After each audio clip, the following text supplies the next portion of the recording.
How's it going, everybody? Welcome into another episode of Armchair Analysis. Today it is Tuesday, May 20th, 2026, and we've got a very quick, short episode. Honestly, it's been an interesting day. Really one of kind of procrastination, one of deliberation. I also played golf this morning and then took a 5 hour nap after I got done. So I'm just behind today, unfortunately. So we got a short episode, top 10 running backs in 2026. Who are the best running backs entering the 2026 college football season? We're going to talk about it here on today's episode. So make sure you guys stick around. Make sure you leave a like if you enjoy the video. Subscribe for more content. We got plenty more top 10 lists coming your way over the next week and a half. Leading into preview season, June 1st, Syracuse Orange. That's team number one. Very excited. Been doing a lot of research on Syracuse over the last few days. I'm very confident in where that video is going to go. So appreciate y'all for tuning in. And with all that said, let's go ahead and just cut to the chase, right? This should be a quick video. Top 10 running backs entering the 2026 season. It begins with number 1, Ahmad Hardy. Now, understanding that there could be some complications to that. There could be some things that maybe kind of tone that hype down a little bit. In this 2026 season, of course, Ahmad Hardy recently just survived a shooting a couple weekends ago. Went through a procedure successfully. It's going to be a couple months probably of recovery before he's really back in action. And we'll kind of just see where that goes. It's a story that I think we should be following closely over the course of time. It's just a really an unfortunate deal, honestly, because I've been very excited to watch this guy go out and play for, again, get that one last season in. And I feel like there's this possibility that he could be below 100%. Now, I hope that that's not the case, especially when something as dumb as what happened, and something as senseless as what happened with him. And again, that shooting that he was involved in. It seems as though he was not at any fault in that situation, thankfully. But it's just unfortunate, man. It's I don't know, a guy that I think has Heisman potential is potentially, could be below 100% throughout the season. So it's something we'll be keeping an eye on. But I think he's the best running back in college football. I thought this last year, buying into it again harder as we go through the 2026 summer, in the fall camp, and even into the season. At number 2, I've got former North Texas running back. You'll notice the trend with Oklahoma State. There were a lot of players at North Texas last year that made waves outside of the American. And Caleb Hawkins was one of them. He was a highly sought-after portal target. He decided to follow Eric Morris to Oklahoma State, another part of what's going to be, I think, a really exciting offense in Stillwater this year. Caleb Hawkins is one of the best graded running backs per PFF in college football last year. Him and Cam Cook were the two highest graded G5 running backs who were full-time starters. Caleb Hawkins is going to be a serious contender this year for some awards, I think. I think he's going to be a very solid addition for this Oklahoma State team. Very excited to watch what Oklahoma State does this year. I can't say it enough. How many times am I going to say excited or looking forward to something? I've got to find some other words to use. I might need to get my head in the dictionary here.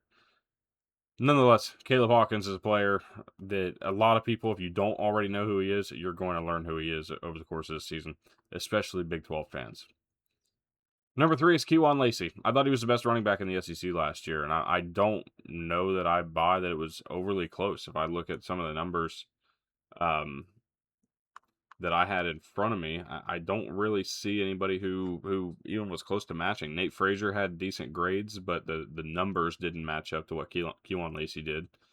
Deshaun Bishop was up there, but to be honest, I'm not unimpressed with Deshaun Bishop. He was on the outside looking in of this list, but when I was thinking about running backs, there were not many SEC running backs that jumped out at me on this to go into this list, and so Kewan Lacey far and away the number 2 SEC running back behind Ahmad Hardy. Forgive me. Just talking Big 12 and got distracted by nostalgia, I think. Number 4 is Bo Jackson of Ohio State. Not that Bo Jackson, but the Bo Jackson that we've started to hear about the last 6 to 7 months, and that's not, we can't do that. over the last year, really. Bo Jackson emerged onto the scene early in the season last year and just continued to pick up more and more time until he became the lead back for Ohio State. And to be honest, there was not really a better decision that they made other than kind of pulling back on James Peoples and allowing Bo Jackson to be the guy. He's going to be the guy again this year. And we talk about Heisman contenders. I think Bo Jackson's in that conversation firmly going into the summer. If there is a Heisman contender on this roster, I think it sits right here. One of the most underrated or under talked about players on the Ohio State offense, and Bo Jackson. At number 5, it's Cam Cook, the Jacksonville State transfer, now at West Virginia under Rich Rod. Expect big things. There is a reason he's going to West Virginia, and with the style and what they're trying to do and what I think Rich Rod's building over there, don't be shocked. This is going to be an easy 1,000-yard rusher. I think he's probably going to. Let me see here. What were his numbers last year? 1650. I think he could replicate it, if I'm being completely honest. I think that this West Virginia team wants to ground and pound. It's kind of the Rich Rod style, right? Very excited. Find a different word. Man, I'm going to throw myself off. Looking forward to Cam Cook and what he's going to do at West Virginia in 2026. Morgantown is excited for number 4 to take the field for the first time. At number 6, I got Jordan Marshall. Now, number 7 is Justice Haynes, 2 Michigan running backs from last season. Why are they back-to-back? Well, because I felt like that was kind of the place for them, honestly. I felt like if you had one, you kind of had to have the other because they were such a good complement to each other. I think Jordan Marshall is the better running back in this situation. I think the way he developed over the course of the season to become ultimately the lead running back when Justice Haynes went down with injury kind of solidified that for me. You could watch that progression coming to the point where you almost felt like even though Justice Haynes was a Heisman contender, Jordan Marshall was right there in step with him. I feel like it's going to be a very similar story this year. Jordan Marshall is going to be the lead back with Savion Hyder, and Marshall's going to, the way I view it, prove why he would be the better running back. He's the number 6. At number 7 is Justice Haynes. Love what he did last year at Michigan. Love what he's done really his entire career. At Alabama, he was not even remotely off either. It was kind of a surprise when he transferred out and went to Michigan. To me, just because of the way that running back room set up, that felt like he was going to have a chance, and probably would have been even better for Alabama if they would have kept Justice Haynes. He goes to Georgia Tech now. He's going to join what's going to be a new offense with Buster Faulkner's departure. But I don't foresee too many changes being put in place. I think this run game is Brent Key's style. Justice Haynes is a guy, I think he could replicate last year's numbers, and staying healthy would be a very big help and probably even surpassing what he did last year. At number 8, I got Jaden Baugh. Some people think he's the best running back in the country. I don't want to say I have a huge disagreement because I don't. The biggest thing for me with Jaden Baugh is the way things went last year, the way the entirety of the Florida program kind of had their shifts at times last year. I'm just not fully bought in. We haven't seen in my mind, a full year of consistency of anybody at Florida right now. Now, here's what I will say. With Buster Faulkner and the potential for Jaden Baugh, especially because of the quarterback situation, the production's going to be high. And I think he's going to surpass last year's numbers. Sitting here looking at it, he had, trying to find 1,168 yards, 5.3 yards per carry, 8 touchdowns. I think he's going to crush those numbers. I think he'll probably be closer to 12, maybe 1,300 yards this year. I think he'll eclipse 10 touchdowns. Like, that's the kind of guy I expect we're going to see this year. I just want to see it consistently. I think that the numbers, especially when you look at the production in terms of touchdowns, that's a place where maybe you'd like to see things change a little bit. However, the one thing that he has on this list that not many do, as a matter of fact, I don't think anybody on this list has other than him, 0 fumbles last year. One of the best at protecting the football in college football. Excited to watch Buster Faulkner's offense and kind of how it molds around Jaden Baugh. At number 9, I got L.J. Martin. We talk about Big 12 running backs, and L.J. Martin, I think, is going to start flying under the radar. There's another one that was close to this list um, but just didn't make it as Wayshawn Parker. I was very close. Both of these guys were in consideration. I decided to go Mark Fletcher over Parker and keep LJ Martin at number 9. Love what BYU's got this year, man. And Kalani Sitake staying is a big deal for them. To me, LJ Martin is going. He's going to compete with Hawkins and Cook. I think is in this conversation of being the best running back in the sport. So LJ Martin, very excited for what he is going to bring to BYU yet again in 2026. And then again, Mark Fletcher. We got to really see a little bit of Mark Fletcher and kind of, for me, I kind of bought into him through the playoffs. I felt like he played really well as time went on down the line in the playoff. And as far as things go, this Miami offensive line is going to be good once again this year. Darian Mensah is going to add something to that run game. We talked about him yesterday as a number 2 quarterback.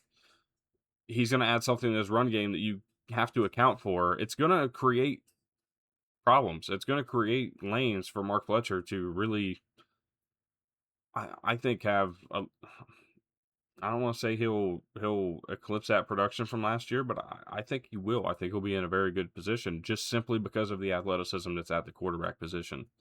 When you have a dual threat quarterback like Mensah versus what they had with Carson Beck last year, you have to respect what Mensah does.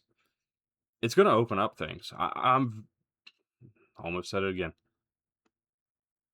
I would be surprised if Mark Fletcher is not going to duplicate 1,000-yard rusher, probably even get close to 1,200 yards, maybe, or he was already close, but probably 1,300, maybe even.